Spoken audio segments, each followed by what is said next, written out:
Vinde, Espírito Santo, enchei os corações dos vossos fiéis e acendei neles o fogo do vosso amor.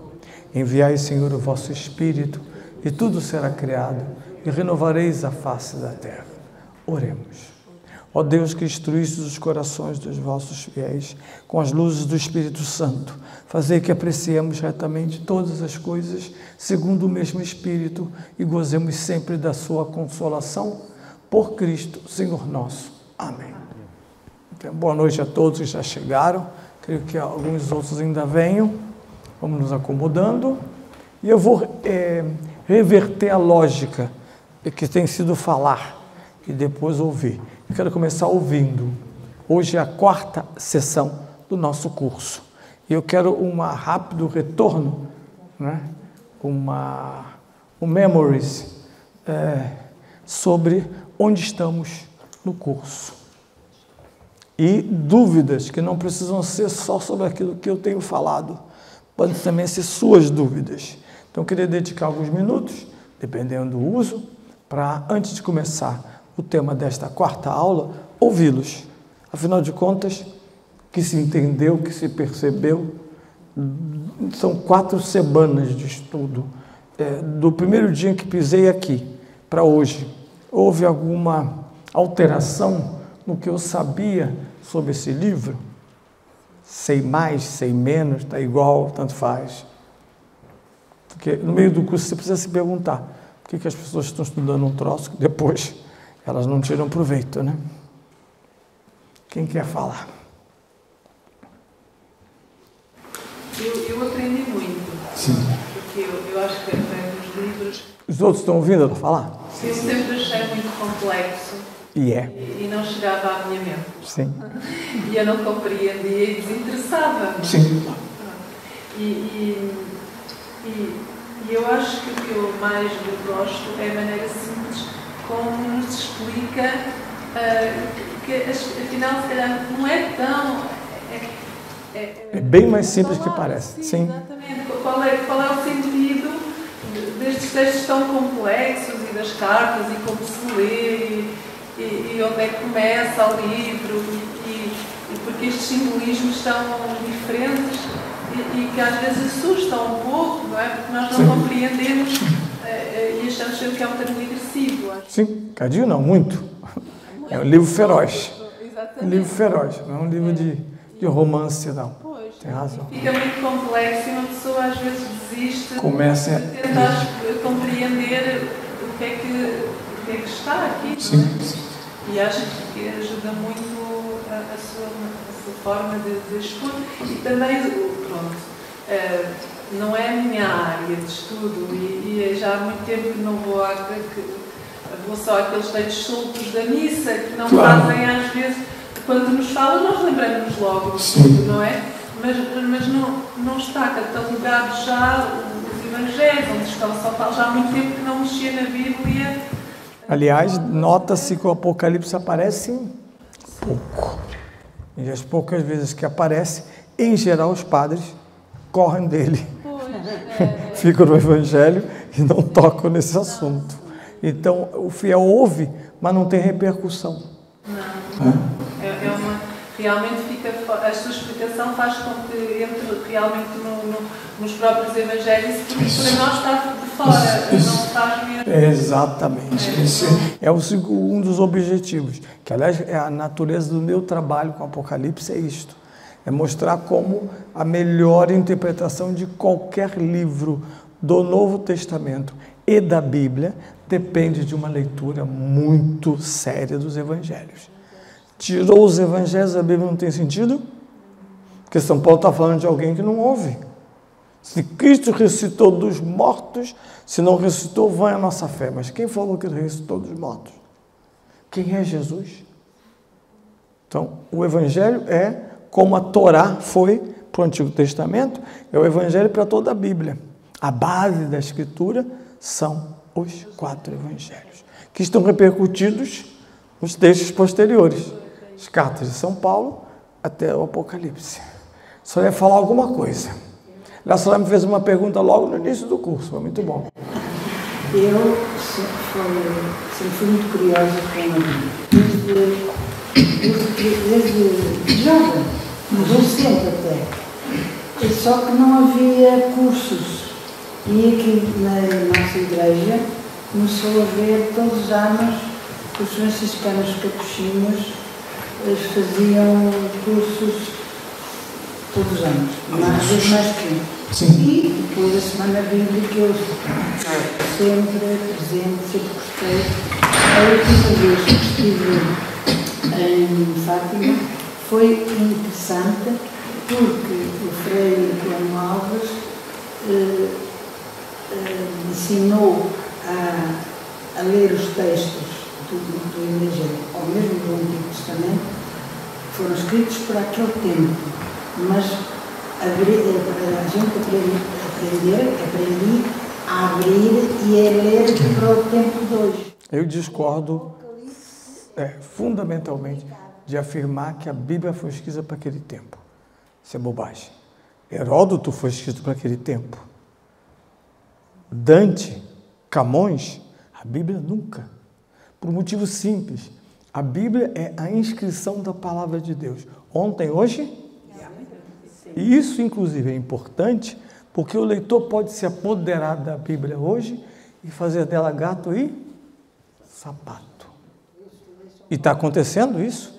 Feminista, psicanalista, cada um resolveu atualizar a Bíblia segundo o seu dicionário. E é preciso respeitar, primeiro, a mensagem que está colocada ali, no Antigo Testamento. Até porque essa mensagem é um motivo da Bíblia. A Bíblia não são os protestantes, o livro pelo livro. Os protestantes tomaram essa prisão, que eles são a religião do livro, só a Escritura. Não temos essa loucura. Mas não tem sentido interpretar um livro em que você matou o autor. E se Deus falou para o passado, não tenho nada com isso. Deus não falou para o passado.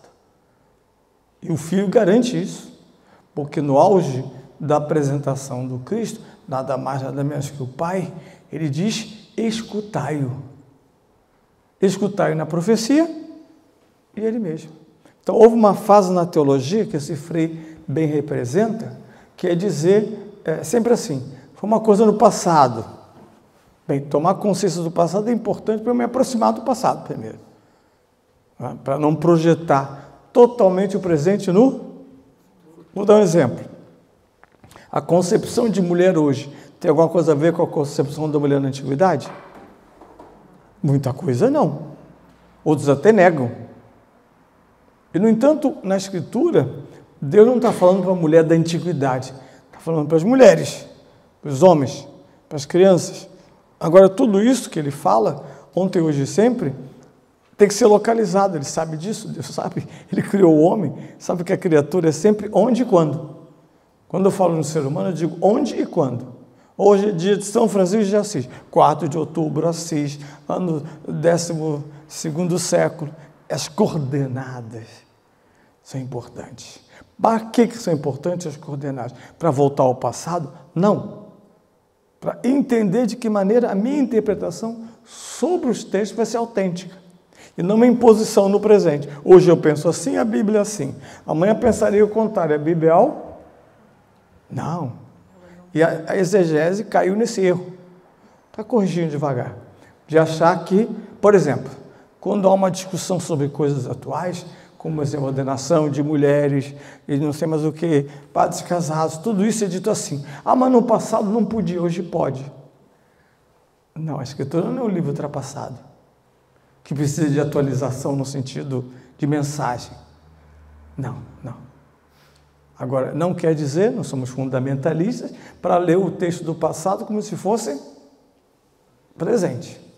Mas cuidado com esse, mesmo vindo do Frei, cuidado, porque aí é a senhora que decide o que a Bíblia é. Não. Inclusive, o que é ser católico? Nós vivemos uma corrente interpretativa permanente. São os padres da igreja, os grandes teólogos, Santo Tomás de Aquino. A gente lê a Bíblia à luz dessa tradição. Eu estou com muito medo desse movimento atual bíblico, porque ele é bem protestante. Ele isola a Bíblia da igreja. Se você isolar a Bíblia da igreja, acabou. Primeiro, porque ela é autora da Bíblia. A Igreja Católica é autora da Bíblia. Segundo, porque só ela, por causa do Espírito Santo, tem a capacidade plena de interpretar corretamente as Escrituras. O exegeta em si não tem. O teólogo em si não tem, ele pode errar. E se o teólogo se afastar da igreja, pior ainda. Então, cuidado com esse tema da modernização. É um tema muito vasto. Eu publiquei um livrinho no Brasil só sobre isso. O que é a hermenêutica bíblica e a história da hermenêutica bíblica. Aliás, a primeira parte do livro é a história da hermenêutica bíblica, que começa na própria Bíblia. Depois eu peguei o documento que tem que ser lido, que é a interpretação da Bíblia na Igreja, em 1993, e em que o Cardeal Ratzinger, na época, e a Pontifícia Comissão Bíblica apresentam um panorama da interpretação bíblica hoje. Problemas, conflitos, métodos, erros, advertências, elogios, né? Dando uma visão. Né? Porque eu estou fazendo um curso sobre o fim do livro. Mas é óbvio que seria salutar fazer um curso sobre o início do livro. Primeiro, aprender a manipular a Bíblia. Sabe o curso na base? Eu tenho que saber como é que funciona. Segundo, aqueles temas clássicos para fazer, como se nós pedíssemos à igreja um óculos para ler a Bíblia. Quem te dá o óculos para ler a Bíblia é a igreja. É claro que isso tem 1000 problemas. Eu estou terminando essa semana, se Deus quiser, um artigo que eu vou mandar ou para o Porto ou para Braga. É uma tríade, aliás, vão ser 4 artigos. O primeiro artigo eu publiquei em 2014. Se chama A Leitura do Apocalipse no Período Grego. Peguei 2 comentários gregos do Apocalipse, entre os séculos IV e IX, e analisei como eles leram, como o autor do comentário leu o Apocalipse. E é uma coisa muito interessante. Depois, no segundo artigo de 2018, eu publiquei o Apocalipse na Idade Média. Como é que os medievais leram o livro do Apocalipse? E eu só sei disso, não por adivinhação, mas pelos comentários que nós temos. Todos escreviam comentários aos livros da Bíblia. Então eu peguei os comentários só sobre o Apocalipse e fui analisar como se produziu, por que essas coisas. E agora eu estou terminando um artigo sobre o Apocalipse na modernidade. O que significa a partir de Lutero, do iluminismo, do racionalismo e do que todos, não sei se ouviram falar, do método histórico crítico, que é um método racionalista para estudar textos antigos, aplicado primeiro a textos antigos, depois aplicado à Bíblia pelos protestantes, com todos os danos e benesses que isso trouxe. Então é uma pergunta que eu chamo de como esse livro vem sido lido ao longo dos séculos. E o último artigo, que se eu estiver vivo, daqui a uns 3 anos, eu vou escrever o Apocalipse no mundo contemporâneo. Então, depois eu vou publicar como um livrinho. Você tem uma leitura que começa no 4º século, explica muita coisa. Vou dar um exemplo. Por que o Apocalipse é pouco lido na Igreja Católica? Não as pessoas, a igreja mesmo. Não é um texto que você veja abundante. Não, mas o Evangelho também é. O Evangelho também é. Quem falou que o Evangelho é fácil? Ontem, por exemplo, nós ouvimos essa frase terrível, não foi? Qual foi? Amar. É fácil o negócio de amar inimigo? A gente ouve, finge que não ouviu e vai embora. Vai em paz. Não amar inimigo nenhum. Ponto, parágrafo. Então, a gente se confunde com textos límpidos. Jesus sentou, Jesus falou, com textos simples. Mas nada de simples na Escritura. Nem no Antigo, nem no Novo. Por isso tem só uma particularidade. Porque no 4º século, o nosso imperador Constantino entra em paz com a Igreja Católica. Acabam as perseguições e a Igreja passa de perseguida à religião oficial do Império Romano. Vocês terem uma ideia, só os súditos do Império Romano cobriam uma faixa de 100 milhões de pessoas. Isso na Antiguidade Romana. Espalhados nos continentes existentes, que é a Europa, Norte da África e Ásia. Ásia entendida hoje como Oriente Médio. Muito bem. O que o Apocalipse tinha de particular para os seus leitores na antiguidade, antes de Constantino? Roma era inimiga. Como é que o Apocalipse nomeia Roma no seu livro? A prostituta da Babilônia. Não aparece a palavra Roma. Eles usam uma referência impactante para Israel, que é Babilônia. Cidade que os dominou, cidade do exílio, cidade pagã. Então eles não dizem Roma, eles dizem Babilônia, a prostituta. A cidade que seduziu todas as cidades e ela vem personificada. Então a espiritualidade do Apocalipse nos primeiros 4 séculos é essa luta contra Roma. Porque a gente vê na cidadania, quanto mais você avança sob a autoridade dentro dos legítimos parâmetros, você contesta, reclama, fala, mais a autoridade, mas se você aceita tudo, a autoridade vai ficando imensa, né? Quando os cristãos perseguidos pela força física do Império Romano se rebelam, eles não usam armas, usam a simbologia. E o primeiro papel da simbologia é dizer coragem, vamos acabar com Babilônia. Porque o capítulo 17 do Apocalipse é o início, o auge e o fim de Babilônia. Caiu Babilônia, caiu a grande prostituta. Quando o imperador chama a igreja de amiga e de religião oficial, como continuar dizendo que Roma é inimiga? Os bispos, então, travam essa interpretação. Roma não é mais nossa inimiga. Nós somos Roma agora. Tanto que Roma termina por ser a sede da igreja católica. Os romanos foram embora, morreram no sentido do império, né? Nós estamos lá. E depois, mais tarde, Lutero volta a considerar que a igreja romana é a prostituta. Mas isso é bobagem do Lutero, tadinho. Sim, não tinha que fazer aquele mongezinho bobo. Porque no período romano não é grave. Você está falando de, por exemplo, vamos dizer que os marxistas usaram a Bíblia para falar mal dos impérios. E quem é o império nos anos 70? Estados Unidos. É o império. É a Babilônia. Ora, no momento em que Roma deixa de ser inimiga, não se pode interpretar mais o Apocalipse como nos 2 primeiros séculos foi interpretado. E o caminho foi?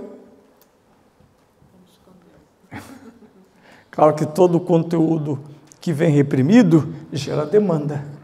E essa demanda eu provo através dos séculos.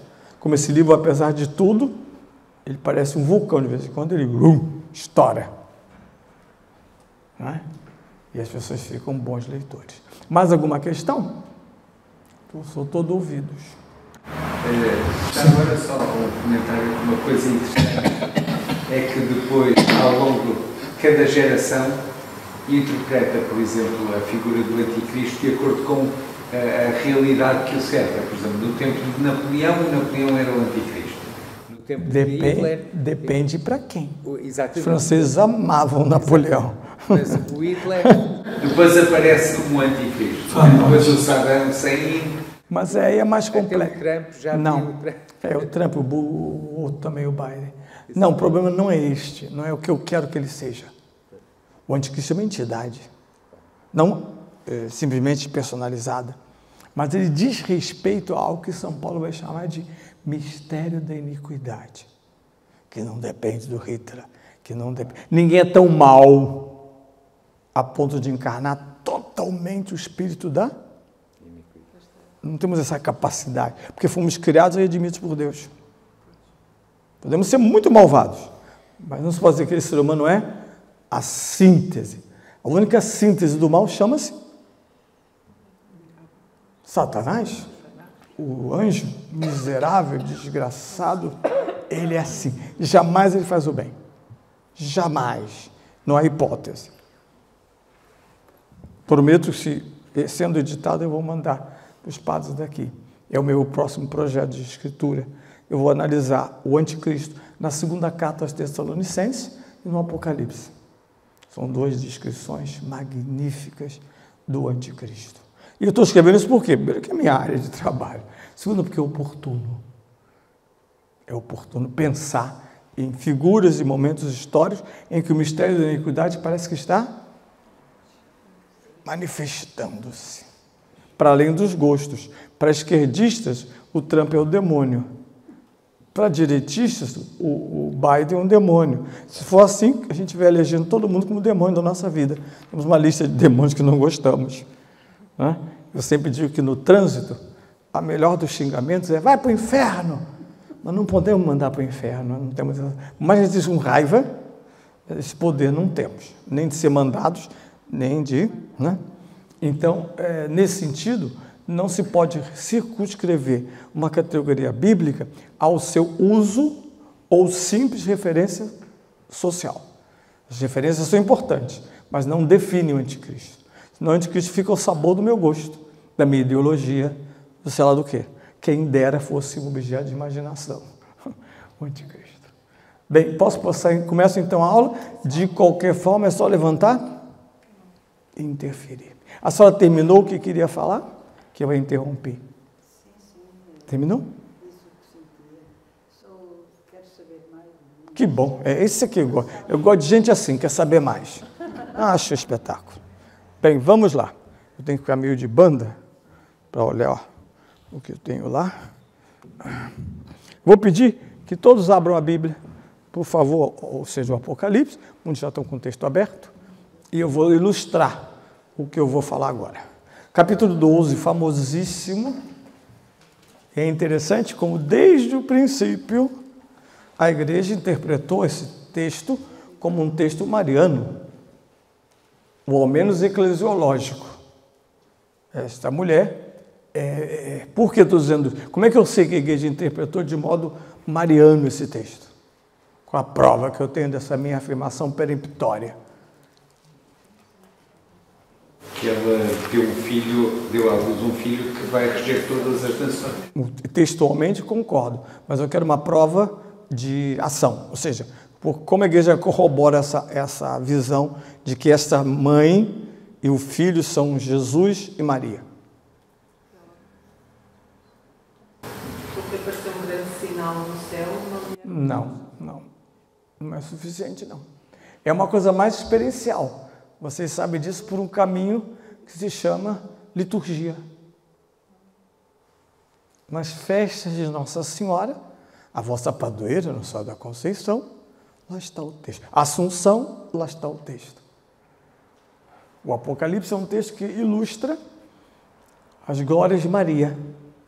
Então a igreja, desde o princípio, porque você sabe que no quarto século, graças à liberdade religiosa, a igreja sai da sinagoga e estrutura toda a liturgia. Aparecem os missais, aparecem os lecionários, toda a organização que estava nas catacumbas vem para fora, emerge e se organiza o ciclo litúrgico. Começamos a ter templos e o culto oficial da igreja, que unifica a igreja. E é interessante como nas festas marianas esse texto apareça. Percebe isso? Eu chamo de tradição. Não é pelo que está escrito, simplesmente. É o modo com que eu recebo o conteúdo desse texto. Ele é recebido e colocado dentro da fé que celebra a Virgem. No futuro curso, caso seja vivo ou seja possível, olha, simples, Bíblia e liturgia. Porque tudo tem uma série de ramagens, né? Bem, vamos ler então. Quem vai ler para mim? Deixa eu entregar alguém o microfone. Se a pessoa quiser o microfone, eu lhe dou. A senhora mesmo. Por favor. Eu não consigo ler. Mas tem que ser alto. Ou dá o microfone. Dê o microfone.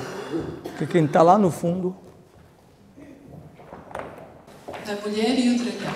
Depois... apareceu um grande sinal no céu, uma mulher revestida de sol, tendo a lua debaixo dos seus pés e uma coroa de 12 estrelas sobre a cabeça.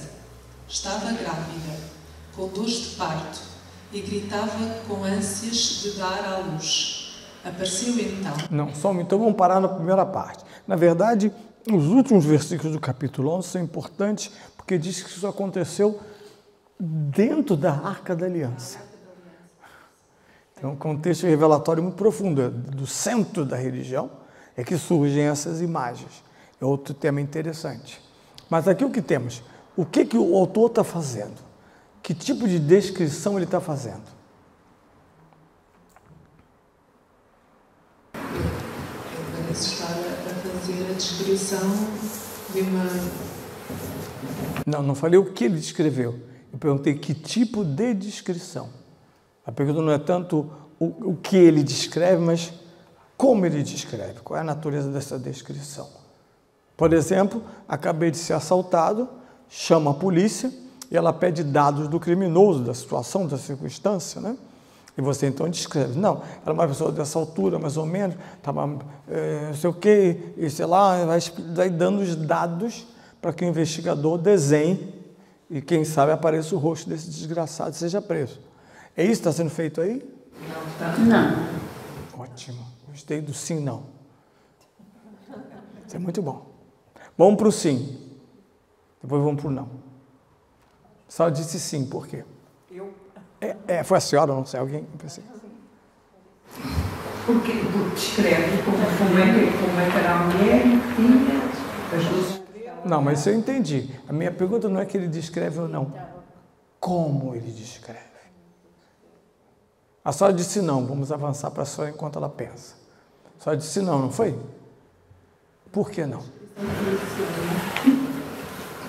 Das características femininas.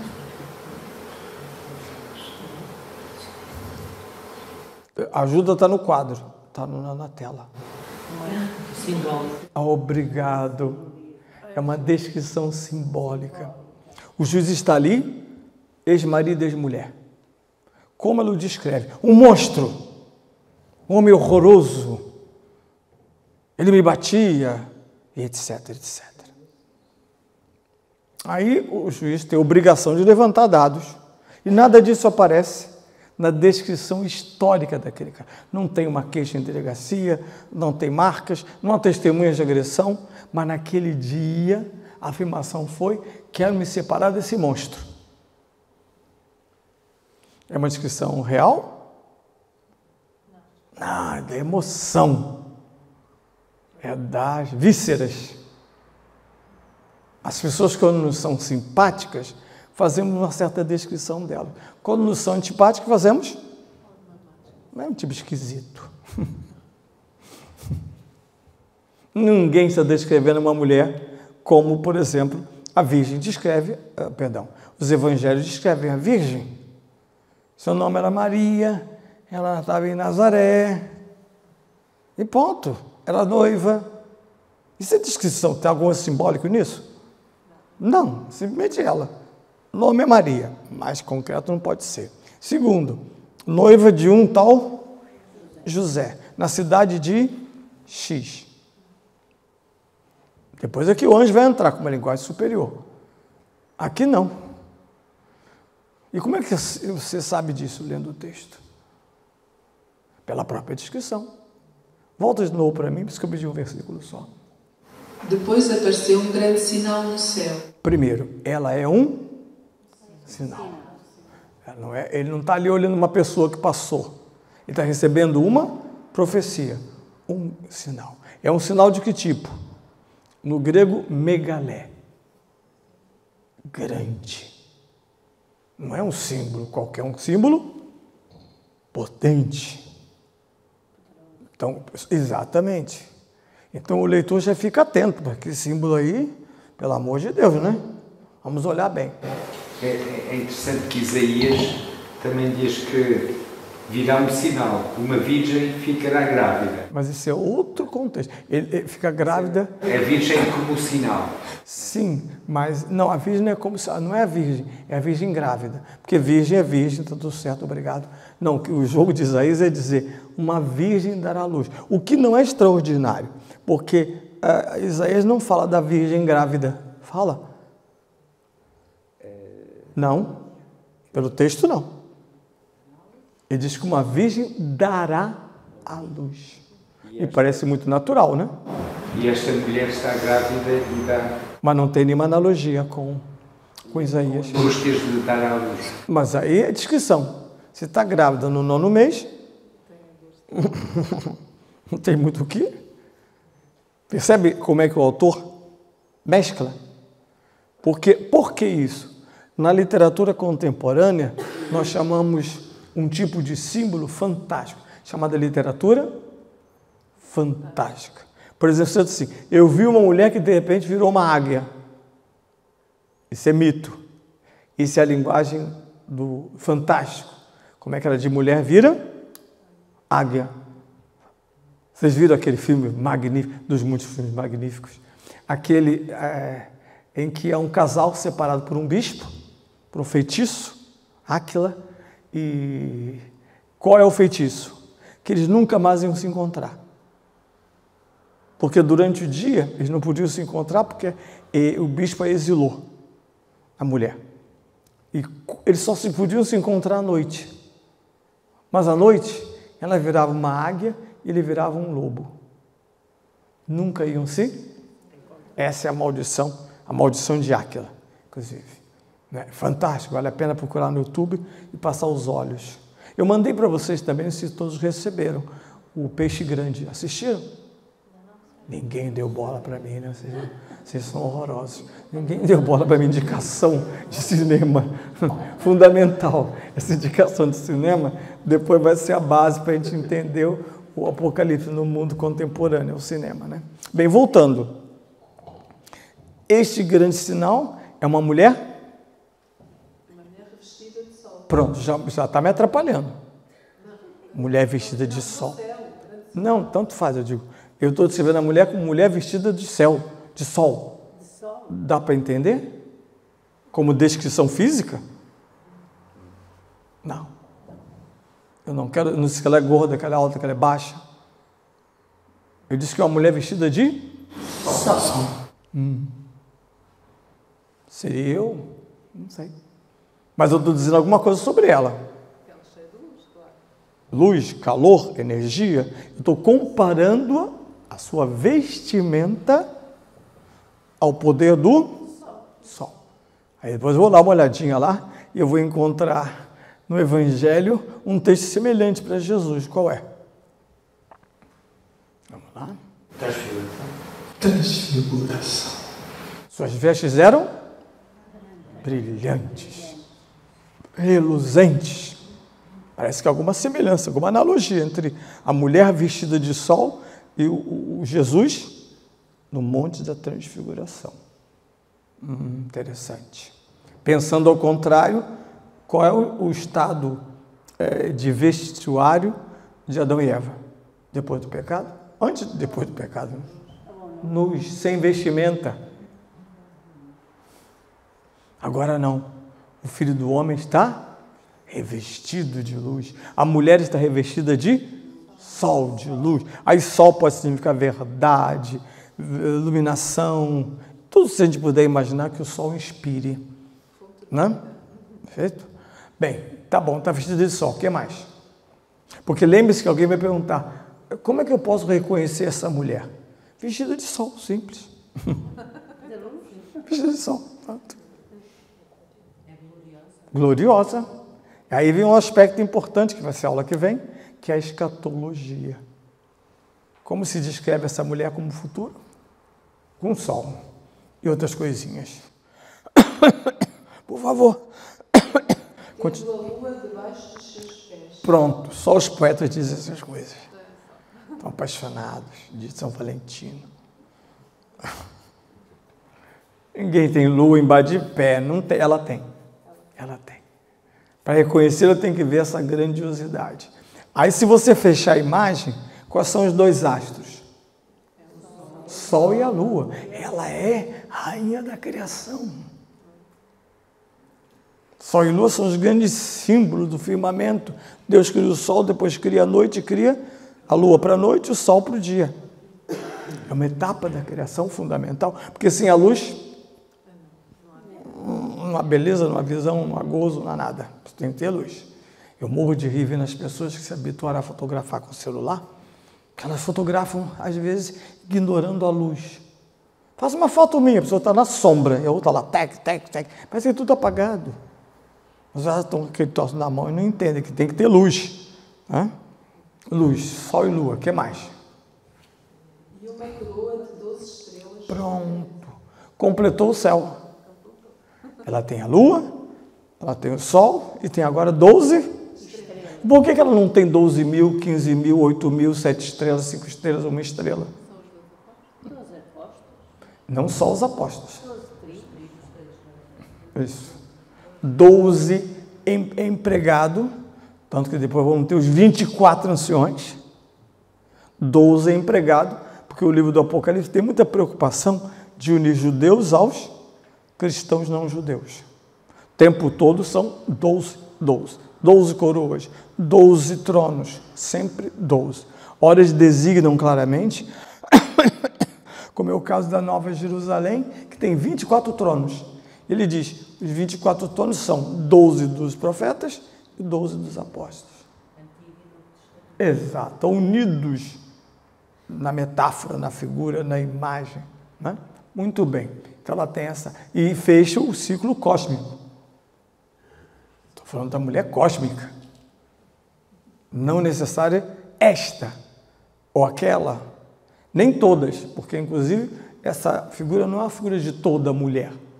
Por que não é? Vou usar uma dica. Quem lembra da segunda leitura de ontem?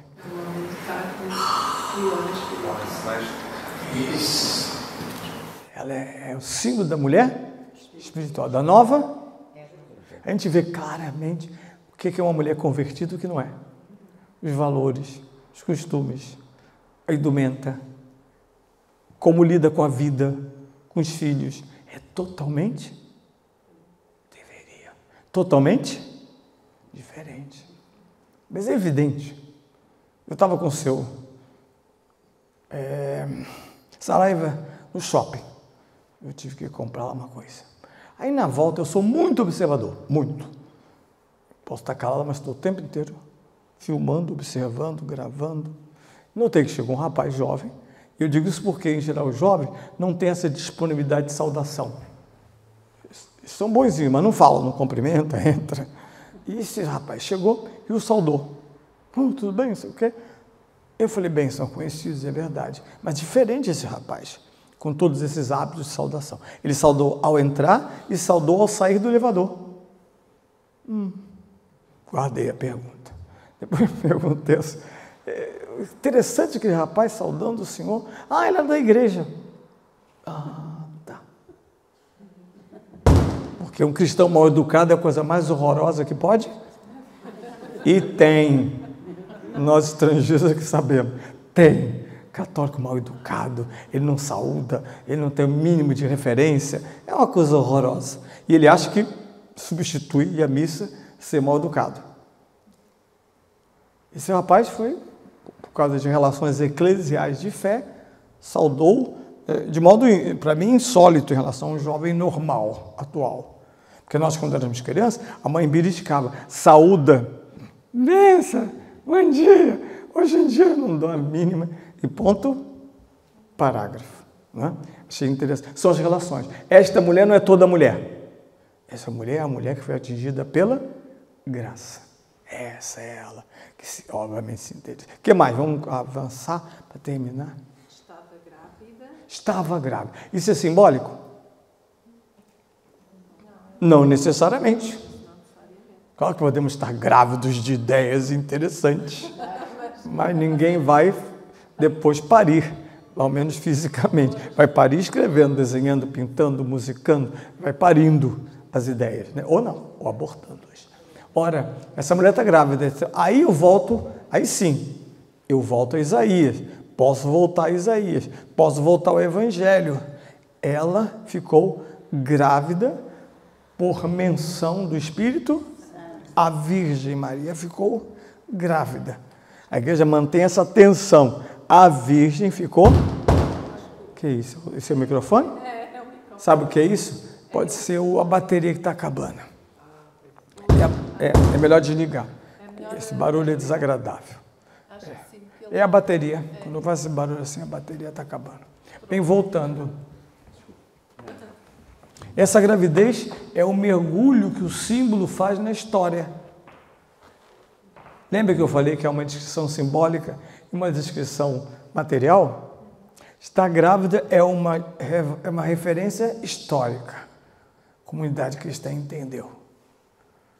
A mulher grávida. Os judeus também, em parte, porque tinha o texto de Isaías, profecia da Virgem que vai dar à luz, e os cristãos tinham a realidade. Uma grávida deu à luz ao filho de Deus. Qualquer cristão sabe disso. Qualquer cristão sério. Bem, fechou, não foi?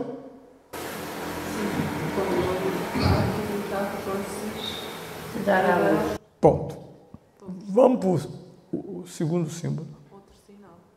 Ótimo. Para ler o Apocalipse, você não pode correr, nem jogar as palavras. Não entre com esse método de olhar assim, a mensagem é. Não, o texto tem que dirigir sua leitura. Como ele está escrito. Por causa do símbolo. E porque o autor lida com o símbolo, mas também com a realidade. Repito, não é um livro fantástico. Nós tradamos. Né? O que você anota? Então, com a palavra sinal, eu posso estabelecer um paralelo, não posso? Entre 1 e 2. Com a palavra sinal, eu digo, tem sinal no primeiro versículo, tem sinal no segundo versículo. Qual a relação entre os dois? No céu. Não. Não, sinal no céu. Não. Aí, quando a gente pergunta isso, a gente pergunta por algum adjetivo. Qual é o adjetivo do primeiro sinal? Grande. Um sinal monumental. O outro é simplesmente outro. Por que você está mexendo nisso, padre? Porque nós temos muito medo do demônio. E tudo que o demônio faz é grande sinal. Não é. Não é. Depois de Cristo não é mais. Aquele filme idiota. Mas foi assim que retrataram os anos 70 a questão. O demônio é invencível. Cospe na cara do padre. Mata o padre velho. Mata o padre novo. Demônios do cinema contemporâneo são potentíssimos. Nós somos fantoches na mão de Satanás. Vamos supor que ele se diz um outro sinal, quase neutro, quase dizendo não tem importância, mas existe. Vamos então a ele? Não sei se eu estou sendo rápido, não sei se vocês estão percebendo a metodologia de leitura. Fala, tem uma pergunta ali atrás. Eu preciso que ela fale alto. Perfeito, pode falar. E é que ela estava grávida e gritava com as dores de parto, o tormento de dar à luz. Tem Aqui é uma descrição de que tipo? Simbólica ou real? Não, realíssima. Essa mulher tem a parteira diante dela e vai dar à luz, nas condições da antiguidade. Isto é, parto natural, não tinha outra conversa. Bem que a cesariana é antiga, por causa de César, né? Não é nada tão jovem. Mas o parto natural tinha milhares de anos anteriores. A mulher paria como qualquer animal. Depois, em volta do valor da mãe, começa todo um trabalho. Até chegar à contradição de matar filho por causa de mãe. Estamos nessa contradição. Mate o filho, mas salve. Mas, na verdade, é uma evolução da humanidade. Resguardar no ato sagrado da concepção e do nascimento, resguardar também a mulher. Diga. Pois é, isso é porque eu pensava que Nossa Senhora não teve dores de parto. Pensava não, só tenho certeza. Qual o nome disso? Tradição. Por que na Idade Média, mas na Idade Antiga já também, se estabelece a ausência de dor no parto para Nossa Senhora? Qual é a fundamentação disso? No Gênesis, para além de terem ganho a morte, entre aspas... Não, aspas mesmo, sem aspas, morriam. A mulher ia ter essa maldição, ter dores de parto. Essa dor do parto, portanto, está vinculada na Escritura ao pecado. Mulheres pecadoras têm dor de parto. Aí, claro que aí há um trânsito do simbólico porque normalmente parto dói. Não é? Mas não é questão de dor física. É porque você está dando à luz a um pecador. Salmo 50 arremata quando ele diz: em pecado minha mãe me concebeu. O pecador já minha mãe me concebeu. A igreja rompe essa tradição e diz: vamos aplicar à Virgem as novas regras da graça. Porque a sua gravidez nada tem a ver com o seu corpo. Não foi uma decisão do seu corpo em conjunto com São José. O nascimento de Jesus não é natural. Ponto. Então é essa fé que explica as Escrituras e as organiza, afirma, portanto, é um princípio lógico-teológico, a Virgem não teve dores. Foi a primeira coisa. Você ouviu falar do Pier Paolo Pasolini? É um cineasta italiano, já morreu. O homem era terrível, inteligentíssimo, mas um ateu terrível, famoso. E ele cinematografa 2 evangelhos. E ele faz questão de mostrar a Virgem se estribuchando para ter filho. Exatamente para tirá-la do eixo da fé e do símbolo e levá-la para o eixo natural. E ele escolhe uma atriz a propósito. É uma italiana imensa, já avançada, não avançada, mas madura. Olha o que essa mulher pula e grita embaixo da cruz, gente. É toda a ironia da arte. Que conversa é essa com um devedor? Ela, como qualquer outro ser humano, teve. E esse filho de José mesmo acaba a conversa. O cinema é terrível quando quer. Bem, avançando. Dá licença. Não sei, a dor que Maria sentiu não terá sido a dor física do parto, mas por não sentiu dor nenhuma. Mas aquela dor de ter dado à luz numa estrebaria rejeitada por todos. Não é? Isso é um pouco de romantismo. Essa leitura romântica de Belém, que foi rejeitada. Nada disso está no texto. O texto só diz que eles vão para Belém. Né? E é um momento, por exemplo, eu adoraria, semana que vem, passar o carnaval em Veneza. Adoraria. Além de não ter lugar, caríssimo, vai ter tanto chinês que não vale a pena ir lá. Melhor ir depois. Chinês, japonês, toda a turma. Então, na verdade, quando o imperador diz: vão para as suas cidades fazer o recenseamento. Populações ricas, médias e pobres.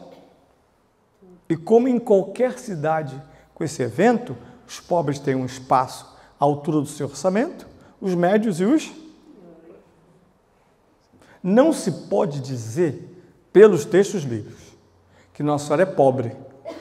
Não se pode, porque o José era um artista. Era um profissional, uma área muito requisitada, que era a área de como é que chama? Ele era carpinteiro. Hoje, só carpinteiro. Querido, carpinteiro no período romano era tudo que se precisava. Porque depois do mármore, do cimento, veio então todo o trabalho de carpintaria. E ele muda de Nazaré para Cafarnaum, porque Cafarnaum era eu estive lá, era uma usina de construção civil. Então ele encontrou mais emprego quando volta do Egito em Cafarnaum. E lá Jesus cresce. Jesus também era um artista. Hã? Depois Jesus também era artista. Aprendiz do pai, que era muito comum. Mas eu ia dizer que a dor pior foi a dor de Simeão, disse uma lança transpassará a tua. Mas isso não é... Isso, Cristo a sofrer. Mas, a mãe... Só mudou já de texto. Só agora foi para a paixão. Exatamente. Aí já é outra coisa. Mas aí ela... Vê como ele é inteligente? Circulou, mas eu estou atrás. Mas ela, né? ela dá Aí é o parto do Salvador, ou seja, aí, concordo. Aí é que ela sente as dores. Concordo. Do parto do Salvador. Não, do parto não sentiu parto nenhum. Não, do parto em sentido... Não, aí fica muito figurado demais. Não, vamos para o texto. O texto diz que ali Ele tinha dito, o menino vai ser causa de escândalo e de erguimento. Eu proponho que vocês procurem a homilia magnífica. Eu estou dando eu tenho um programa de rádio que eu explico a Bíblia. Então, toda vez que chega a festa do Nossa Senhora das Dores, eu leio esse texto do monge São Bernardo, século XII. Sabe o que ele diz? No Calvário há 2 martírios.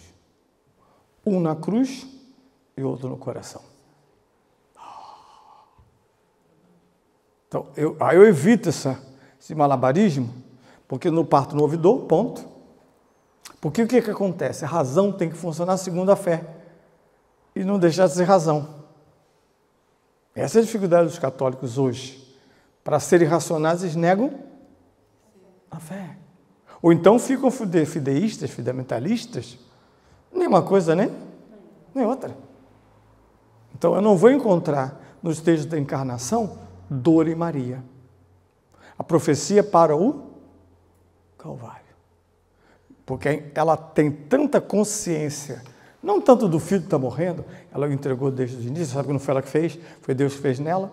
Ela está assim horrorizada de ver o tamanho do problema. Quem dera fosse só uma crucificação injusta. Ela, aos pés da cruz, ela está vendo o mistério mesmo da redenção, que eu não vejo. São Pedro não quis ver. Ela viu. Só que ela não escreveu o Evangelho. Alguém me dá a hora que eu vou falando? Me dá a hora, por favor. Quanto? 10h25. Nossa Senhora das Dores. Eu não consegui abrir aula. Quer dizer, eu sempre escolho o texto para falar disso. Eu vou só mostrar alguns elementos rápidos, que nesses 5 minutos, você me concede mais uns 5, concedem? Mais 5 minutinhos? Opa! Eu não sei se todos vão concordar, não. Lá está o que eu disse a vocês, que eu ia sempre colocar nos slides, a provocação do surrealismo, que é uma arte do século XX. O que o surrealismo faz? Ele mesmo diz, surreal, acima do real, para além do real. Mesmo que as imagens, agora no Rio de Janeiro, essa semana fez quase 70 graus de sensação térmica. E aí alguém pegou o Dalí e disse, ele não estava mentindo, porque ele tem uns quadros em que o relógio derrete. Tudo derrete, ele diz, é o Rio de Janeiro. Está derretendo. De fato, o trilho de trem derreteu. A ferrovia teve que parar para consertar. Terrível. Ainda bem que eu estou longe de lá. Ah, sim, apesar do frio daqui, alguém levantou o braço lá atrás. Sim, desculpe. Era só para esclarecer aqui, na sequência da dúvida que tinha sido levantada, porque eu penso que faltou fechar o círculo. Qual era, diga? Porque a dúvida tinha sido porque é que esta passagem, que era, estava grávida com dores de parto e gritava com ânsias de dar à luz... Não era simbólica. Não era simbólica e se referiria a Nossa Senhora se Nossa Senhora não teve dores. Acho que era essa a questão, não é? A minha resposta foi, vou reiterá-la, a descrição não é simbólica porque mulheres grávidas para dar à luz sofrem. Mas o texto não se aplica a quem? A Virgem Maria real. Não se aplica porque nela a dor não funcionou. Onde é que eu sei isso, padre? Pela fé da igreja. Pela fé da igreja. No dia do batismo, o padre diz isso. Essa é a fé da igreja, nos gloriamos nela, a professamos. A igreja afirma sem medo que a Virgem Maria não sofreu dores de... Mesmo que o seu ginecologista queira desmentir a igreja. Não me interessa. E ficou virgem para sempre. É o segundo passo, que os pobres protestantes não aceitam. Bobinhos. Não aceitam, não são capazes de um voo de águia. Vamos lá. Deixa eu tentar só mostrar algumas coisas aqui. Bem, deixa eu virar porque eu não consigo enxergar o que está lá. Obrigado. Bem, o que eu escrevi ali? Ler o livro do Apocalipse, como toda a literatura joanina, exige esforço interpretativo. Desculpe as cores, mas só para chamar a atenção para a categoria. Não abra um livro simbólico sem querer esforçar-se. uma palavra que hoje ninguém gosta, porque a tecnologia foi facilitando. Não precisa mais fechar o vidro, é só apertar o botão. O vidro, um desses escada tem a escada. Para nós doentes, esse do shopping é criminoso. Você vira a velocidade da escada rolante? Eu fico meia hora ali, porque senão eu vou sair com o pé É uma velocidade que não sei se foi analisado, mas deve ter algum acidente para pessoas idosas ou que enxerguem pouco. Eu acredito, mas a administração. Então, não leia um livro simbólico sem esforço. Nos anos 30, acho que 30, apareceu uma série de livros didáticos sobre língua. Acho que alguns aqui devem ter conhecido. Alemão sem esforço. Não é alemão, deve ser outra língua. Alemão sem esforço não existe, não é alemão. Árabe, chinês sem esforço, esquece, filho. Só foi hipnose. Mas era um modo de estimular as pessoas a estudarem línguas. Saint-Pene, acho que ele nasceu na França. Eu me lembro que eu tive alguns volumes e me divertia muito com essa história. Ai de mim que não estudasse gramática, para ver esse cara sem pena. Né? Então, não pense em abrir o livro do Apocalipse se você não quer, não vai exigir de você o mesmo esforço simbólico. Tem que ter. E eu quero desafiar o livro. O leitor que não quer desafiar um texto, não leia. Né? É assim que funciona. Dada a sua natureza simbólica, então o esforço interpretativo está ligado à natureza, que é o que eu estou demonstrando com a leitura do próprio texto. Né? Compreender o Apocalipse é interpretar seus símbolos. Eles estão fazendo agora. Agora no mês de março, vou fazer só isso. Por enquanto eu tenho que passar categorias. Mas no março a gente vai estudar só textos, como eu estou fazendo em cada aula. Você vê que demora, porque não tem a mensagem. Jesus quis dizer que tem que amar. Não, como foi dito isso? O que foi afirmado? Com que nível de linguagem? Isso, o trabalho do apóstolo é um trabalho lento. De uma vez. Eu só esse texto estudo há quase 30 anos. E ai de mim dizer que eu entendo, que eu sei. Está estudando e encontrando paralelos para compreender. Como o Evangelho de São João, nós temos aí uma série de questões para entender. Por que eu falei que não é linguagem do fantástico? Isto é, nós tradamos para dar um exemplo. Porque no Apocalipse nós encontramos duas fontes. A primeira é a literatura, desde a literatura até os ambientes em que o livro nasce. Aquela história do passado, onde o livro nasce. Né? E aí o que nós encontramos? Para entender o Apocalipse, é preciso entender o quê? O Antigo? Hoje, imediatamente, ele soltou Isaías.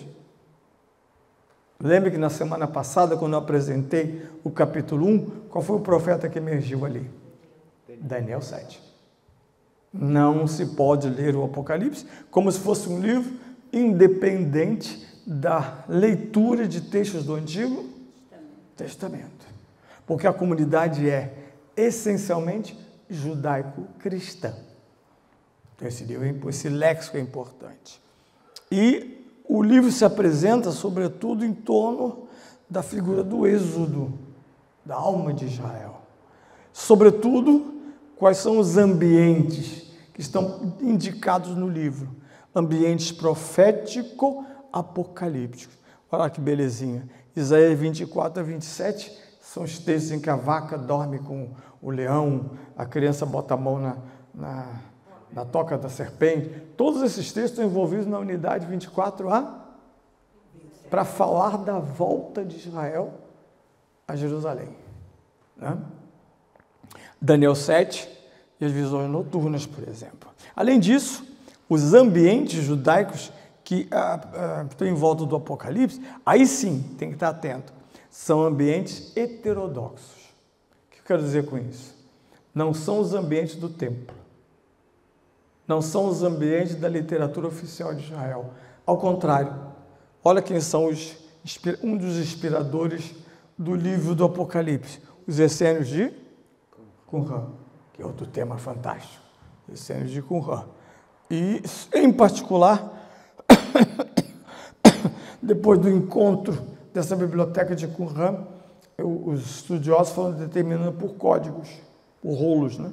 E um dos rolos se chama o rolo de Damasco, que descreve uma guerra apocalíptica entre os filhos da luz e os filhos no fim dos... Então virá o mestre da justiça, que vai combater ao lado dos filhos da luz e vai vencer os filhos das trevas. É bem interessante. E essas comunidades estão todas prontas para esse combate. É tão bonito isso. Sabe que o símbolo da balança é um símbolo antiquíssimo para falar da vida eterna, né? No famoso livro dos mortos no Egito, a jornada do faraó, quando ele atravessa o Nilo, no fim da travessia do Nilo, ele vai se encontrar diante de uma balança. Vai colocar o coração na balança. Se ele não passar, a entidade lá que recebe o coração a devora. E o imperador não vai voltar para esse mundo.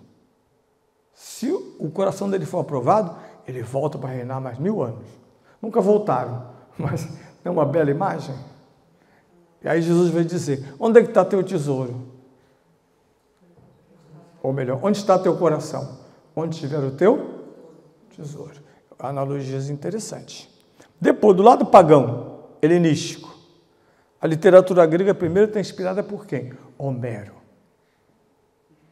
O Apocalipse pode ser entendido como uma grande epopeia, uma épica da fé, do poder de Deus. E o que o Apocalipse chama a atenção do leitor? Você está em guerra. Hoje está na moda ser isentão. Eu sou isento, não sou isso, nem aquilo. Todo mundo tentando ficar em cima do...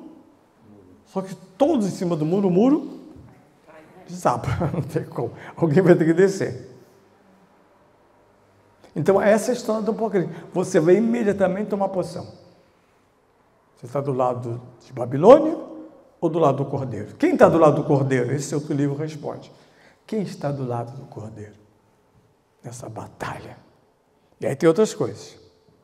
Agora, a simbologia do Apocalipse é originalmente cristã. Falar de inspiração de livros do Antigo Testamento é fundamental. Mas o Apocalipse não é Isaías, não é Qumran. O Apocalipse é um livro de revelação cristã. Por que eu sei disso? Porque está no cânon, inspirado. O material mítico, a dimensão de tempo e de espaço, são transformados. Corpo de sol, lua na cabeça, nos pés, né? Sol na cabeça, essas coisas todas são transformações. Mesmo refletindo os ambientes da Ásia Menor, seja do atual Oriente Médio, ou do judaísmo profético Apocalipse. Por que eu estou dizendo isso? Porque no início do livro, ele se apresenta como profeta. João é um profeta. Ele vai dizer, eu e meus companheiros, que é, na verdade, uma comunidade de profetas, e aqui está a novidade, uma das vertentes da minha tese, foi demonstrar e perguntar-me o que era profecia cristã. O profeta do Novo Testamento não é mais o profeta que espera o Messias. Mas espera, não espera? Ele é glorioso. Na verdade, o profeta do Novo Testamento está vinculado à parousia, quando ele voltará para julgar vivos e mortos. E o seu reino não terá fim. Senhor? Não terá fim. Palavras de Daniel. Daniel, que virou credo. Olha que espetáculo isso. Eu não posso parar aí. Aqui eu quero terminar, por causa do tempo, com essas questões. Vocês podem ler para mim as questões?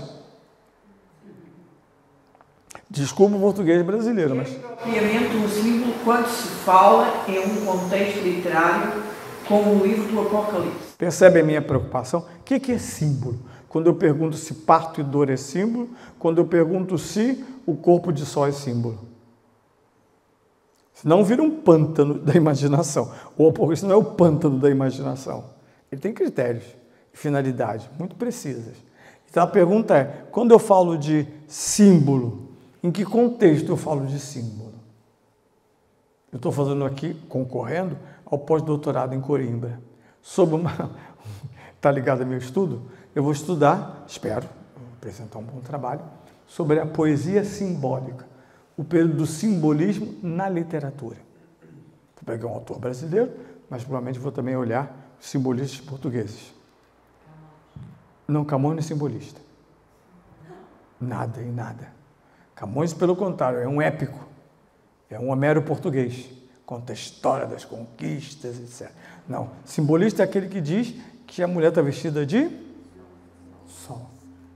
Esse é o simbolista. Então eu vou estudar isso, porque me interessa, está sempre ligado ao que eu estou fazendo com o Apocalipse. Existe, agora outra pessoa para ler, gentil. Mas preciso ler alto. Existe no âmbito das expressões literárias um discurso que poderíamos chamar de realístico. Isso é uma pergunta, não é uma afirmação. Quando leio literatura, há algo de realístico? Eu disse que sim, tem lá a mulher dando a luz, chorando, sei lá o quê. Há quem diga que toda literatura é sempre ficcional, fantástica, irrealista. Será? Continua, por favor. Qual seria a identidade precisa do significado que possui no âmbito do sistema linguístico em que o autor opera? Então, quando eu estou lendo o Apocalipse, primeiro eu preciso entender como são seus símbolos, como ele opera os símbolos, com as suas referências para o símbolo. Senão vira um diário assim de Anne Frank, não sei do que, então ela fala coisas que... Então percebam, não é um livro incompreensível em nada, desde que eu consiga entender o sistema simbólico do autor e do livro. Né? Mais uma voz diferente, uma voz masculina, vamos lá, homens. Nós estamos com medo de ler. Por sistema linguístico, entende-se todo o ambiente cultural no que o autor vive, no qual se exprime linguisticamente, a nível da evolução que a língua e a cultura atingem no tempo do autor. Perfeito. Quando, por exemplo, leio Homero ou Aristóteles, eu já tenho uma mudança no grego.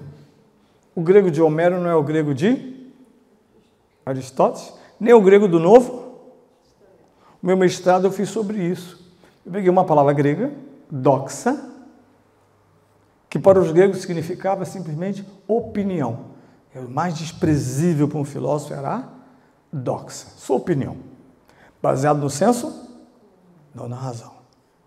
Aí quando a Bíblia hebraica passa para o grego, no 3º século a.C., eles traduzem a palavra kabod, kabod, kabod, kabod, santo, santo, santo. Traduzem para kadosh, kadosh, kadosh, e depois traduzem como doxa. Esse hábito grego vai entrar no cristianismo. E na missa há um momento do kadosh, que não é nem o santo. Há um momento da doxa, qual é? Na missa. A gente chama de doxologia, a propósito. É o auge da missa. Não, isso não é o auge da missa. Corações ao alto? Hã? Corações ao alto? Não. Por Cristo. Tanto que eu fico admirado quando a Assembleia me dá um amém de volta tão fajuto, me controlo. Amém, amém do que, filho? Você sabe que você está diante? Sabe como fazem os ortodoxos? Que o ocidental se gloria, o padre celebra de frente. Bobinhos. Os orientais celebram dentro de uma capela interna, de costas, ou melhor, de frente para o altar. Quando ele faz a doxologia, ele vem para a porta, como um médico que acabou de parir uma criança. Ele diz, por Cristo, porque o pão e o vinho não são mais pão e o Ocidente perdeu essa graça. Você fica olhando para a hóstia, como se não tivesse acontecido? Nada. Aí cai na bobagem do símbolo. Simboliza Cristo. Não, ele está presente. Cristo, alma e divindade. Fique. Aí eu fico estranho quando, em plena doxologia, as pessoas ou não respondem nada, ou dão um amém para dizer, vai, prossegue. Depois reza o Pai Nosso, como se fosse a quinta essência. Quinta essência é você dizer, e a igreja produziu então uns améns maravilhosos, né? Você canta a doxologia, em missa solene, e o povo responde vários améns maravilhosos em várias vozes, né? Então, na missa de domingo, nunca deixe esse amém passar. Quando o padre levanta o cálice E a hoxa não está levantando como eu fiz no bendito seja seu Deus do universo. Ali é pão e vinho. Estou agradecendo os dons. Quando eu faço a doxologia, eu não tenho mais na minha mão pão e vinho. Não tenho. Ponto. Não creio nisso. Estou na missa dando. Terminando, quando eu leio um texto, eu tenho que entender seu sistema linguístico. Aí o que acontece? O católico renunciou. Falo católico para nós no Brasil. Renunciou ao estudo do grego. Os protestantes estão ávidos, por mais que não sabem interpretar. Eu faço trabalho junto com a universidade, com a Faculdade de Letras no Rio. Letras antigas, clássicas. Olha o que tem de protestante matriculado estudando grego. O católico acha que basta a traduçãozinha que tem embaixo do braço. Quando vocês sabem que os italianos no Renascimento disseram: o que é uma tradição? O que é uma tradução? Vocês lembram do adagio? Tradutore e traditore. Ogni traduttore è un traditore. Melhor tradução do universo. Será sempre falha, entendida como não é o texto original. Você imagina ler o Valso Camões em chinês. Ela riu, porque de fato é um desafio. Né? Fez, mas com isso houve um tipo de serviço típico da tradução. O que o Papa entendeu? Nós somos agora a igreja do Império Romano. Eu preciso que os súditos do Império Romano leiam como? Tirando a do grego que ninguém lia, e do hebraico muito menos, e passando para a língua do Império, que era a língua cursiva. Então, de repente, ele criou um mercado de 100 milhões de leitores da Bíblia. Mas que trabalho. Que trabalho. Terminando, quem vai ler para mim agora, uma voz masculina. Lá atrás o senhor que me interrogou. O simbolismo do Apocalipse se funda no escasso respeito ao valor individual das palavras. Amo isso. Vocês perceberam o que eu quis dizer?